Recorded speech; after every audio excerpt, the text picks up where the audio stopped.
ब्रेकनंतर पुन्हा स्वागत। मुख्यमंत्री देवेंद्र फडणवीसांचा नागपूरमध्ये जनता दरबार पार पडला। नागपुरातील हैदराबाद हाऊस इकडे हा जनता दरबार आयोजित करण्यात आलेला होता आणि या महिन्यातला हा दुसरा जनता दरबार होता। यावेळेला बुलढाणा, गडचिरोली, यवतमाळ, चंद्रपूर अशा अनेक जिल्ह्यातल्या लोकांनी हजेरी लावलेली होती। सामान्य नागरिकांसोबतच माजी नगरसेवक, माजी उपमहापौर देखील रांगेत पाहायला मिळाले। जनता दरबाराला उपस्थित असलेल्या नागरिकांची बातचीत केली आमचे प्रतिनिधी उदय तिमांडे यांनी।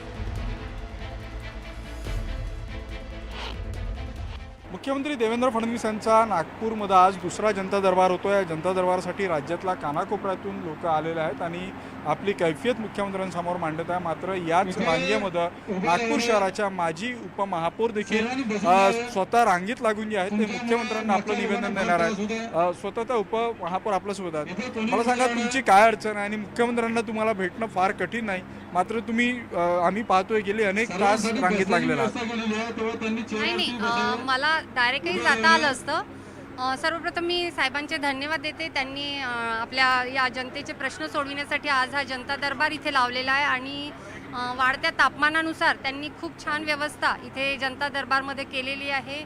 वयोवृद्ध लोक असो किंवा दिव्यांग असो, प्रत्येकजण इथे आपले प्रश्न घेऊन येत असतात। त्यांच्यासाठी देखील चांगली व्यवस्था या जनता दरबारमध्ये करण्यात आलेली आहे। त्यासाठी मी त्यांचे खूप धन्यवाद देते आणि माझं देखील थोडंसं काम होतं, त्याच्यामुळे मी देखील साहेबांना इथे भेटण्यासाठी आलेली आहे। पण तुम्ही रांगेत लागणं का पसंत केलं, म्हणजे तुम्ही थेट का नाही गेला? मी थेटही जाऊ शकले असते, तर साहेबांना भेटायला आपण प्रत्येकांचाच वेळ हा महत्त्वाचा असतो आणि बाकी जनता हे देखील आपले कामं सोडून इथे आलेले असतात, तर त्यांना देखील त्यांच्याही वेळेचं महत्त्व असतं। तर आपण हा दृष्टिकोन समोर ठेवून मी देखील आज लाईनीमधनं इथं साहेबांना भेटायला जाते।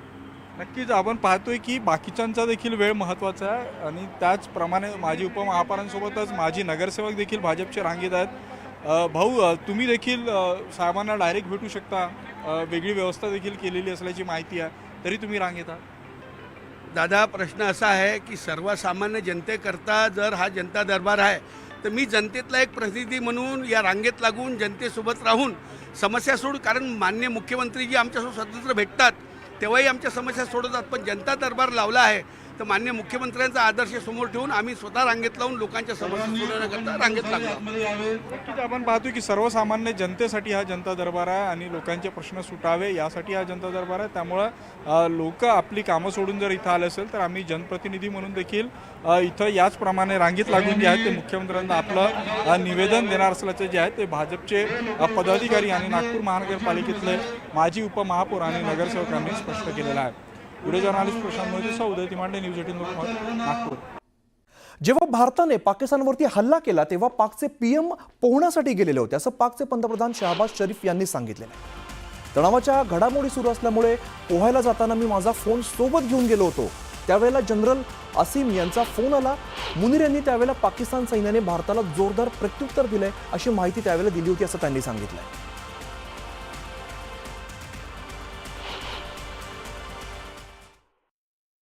सुबह का वक्त था, मुझे सुबह में फजर के बाद मैं स्विमिंग करता हूं, तो मैं एहतियातन अपना सिक्योर फ़ोन साथ ले गया और मैंने ज़िया को कहा कि ज़िया यार, अगर कोई घंटी बजे तो मुझे फ़ौरन बताना।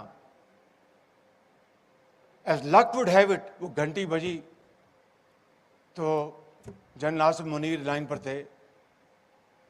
कहने लगे कि वज़ीर आज़म, हमने बड़ा भरपूर उनको जवाब दिया है। तर भारताच्या हल्ल्यामध्ये झालेलं नुकसान लपवण्याचा प्रयत्न पाकिस्तानने अनेक वेळा केलेला आहे, मात्र आता भारताच्या कारवाईची कबुली पाकिस्तानचे पंतप्रधान शहबाज शरीफ यांनी दिलेली। 9 आणि 10 मेच्या रात्री 2:30 वाजता लष्कर प्रमुख असीम मुनीर यांनी मला फोन केला आणि भारताने हवाई हल्ला केल्याचं सांगितलं। भारताच्या क्षेपणास्त्रांनी नूर खान एअरबेस आणि इतर भागात हल्ला केल्याची कबुली सुद्धा दिलेली आहे। हल्ल्याच्या 8 दिवसानंतर पाकिस्तानचे पंतप्रधान शहबाज शरीफ यांनी भारताने हे एअरबेस नष्ट केल्याचं मान्य केलेलं आहे। त्यामुळे ऑपरेशन सिंदूरमुळे पाकिस्तानमध्ये झालेल्या नुकसानाची कबुली शरीफ यांनी दिली आहे।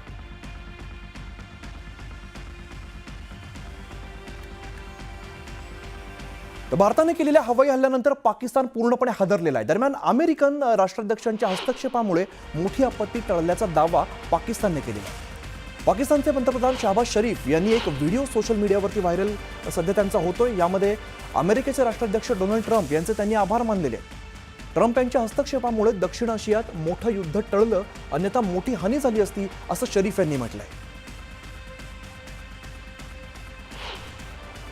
But above all, I would like to mention and thank President Trump for his very brave leadership and his vision that peace must be restored in South Asia sooner rather than later.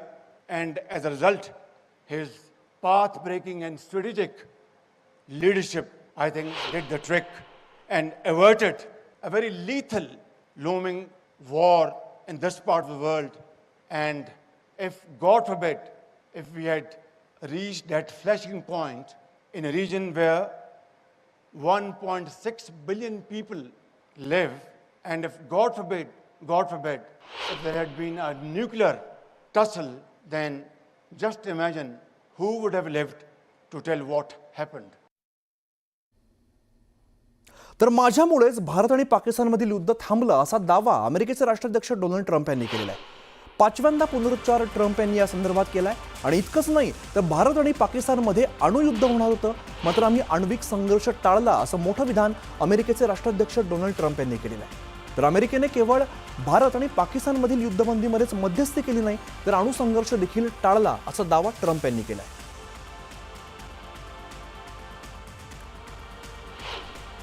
You had a couple of foreign policy successes even right before this trip. You picked up the phone and called 2 nuclear powers, India and Pakistan, and you got them to step back from the brink. That was a success as you got on the plane heading over here. A bigger success than I'll ever be given credit for. Those are major nuclear powers. Those are not like a little bit. And they were angry.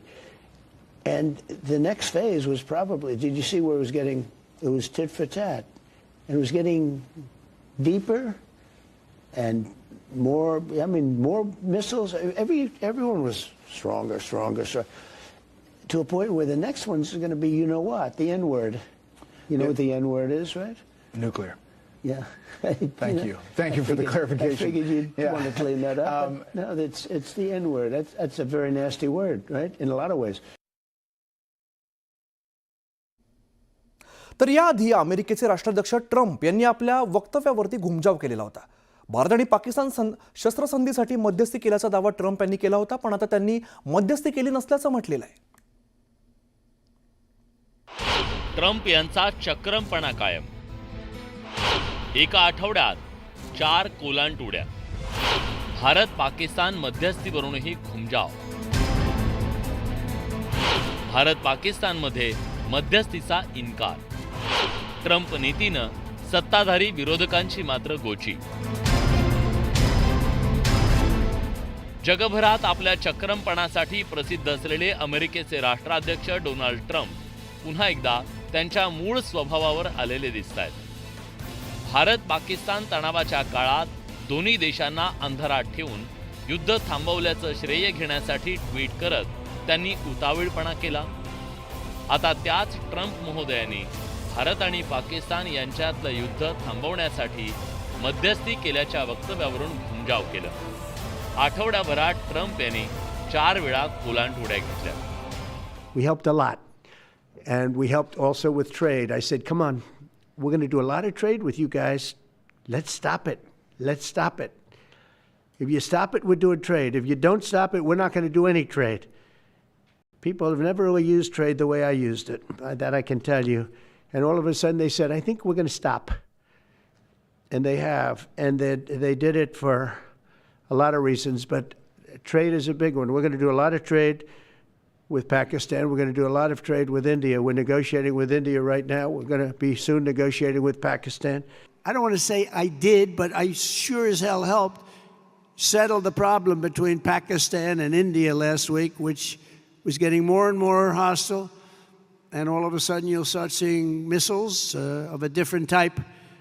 And we got it settled. I hope I don't walk out of here and 2 days later find out that it's not settled, but I think it is settled. And we talked to them about trade. Let's do trade instead of do war. And Pakistan was very happy with that, and India was very happy with that. Trump यांच्या या कोलांटुड्यांनी इकडे कधी सत्ताधारी तर कधी विरोधकांची गोची होतीये.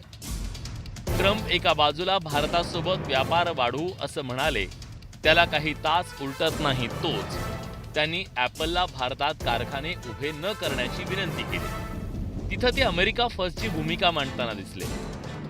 Now you got to build us. We're not interested in you building in India. India can take care of themselves. They're doing very well. We want you to build here, and they're going to be upping their production in the United States. Apple. So Apple's already in for $500 billion. Trump यांच्या या चक्रमपणावर माजी American संरक्षण अधिकारी Michael Rubin यांनी जोरदार निशाणा साधला. भारतासह जगाला ट्रम्प यांचा चक्रमपणा माहिती आहे. त्यांच्या गेल्या काही दिवसातल्या भूमिका या अतिशय विरोधाभासी राहिल्यात. एकीकडे भारत पाकिस्तानमध्ये मध्यस्थी केल्याचं ते सांगू लागले, दुसऱ्या बाजूला भारतात व्यापार वाढवू असं म्हणाले. भारतात ॲपलनं पुन्हा कारखाने काढू नये असंही ते म्हणाले. दहशतवाद्याविरोधातल्या लढाईत ते भारतासोबत असल्याचं सांगत होते. त्याचवेळी पाकिस्तानला IMFचं पॅकेज देण्यासाठी त्यांनी पुढाकार घेतल्याचं सांगत होते. त्याच दरम्यान तुर्कस्तानला अमेरिकेकडून मिसाईलची भेट त्यांनी दिली. हे सगळं एका आठवड्यात घडलं. ट्रम्प यांची नीती स्पष्ट आहे, अमेरिका फर्स्ट. त्यातून जागतिक पातळीवरचं त्यांचं आक्रमक व्यापारी धोरण जगभरात अस्वस्थता निर्माण करणारं ठरतंय. त्यातच त्यांचा चक्रम स्वभाव अमेरिकेच्या अनेक देशांसोबतच्या संबंधांना धक्का पोहोचवतोय.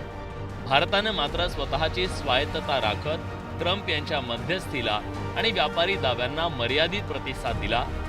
पण भविष्यात भारत अमेरिका संबंधांवर ट्रम्प यांच्या अनिश्चित धोरणांचा आणि चक्रमपणाचा परिणाम दिसू शकतो हे नक्की. Bureau report, news 18 Lokmat.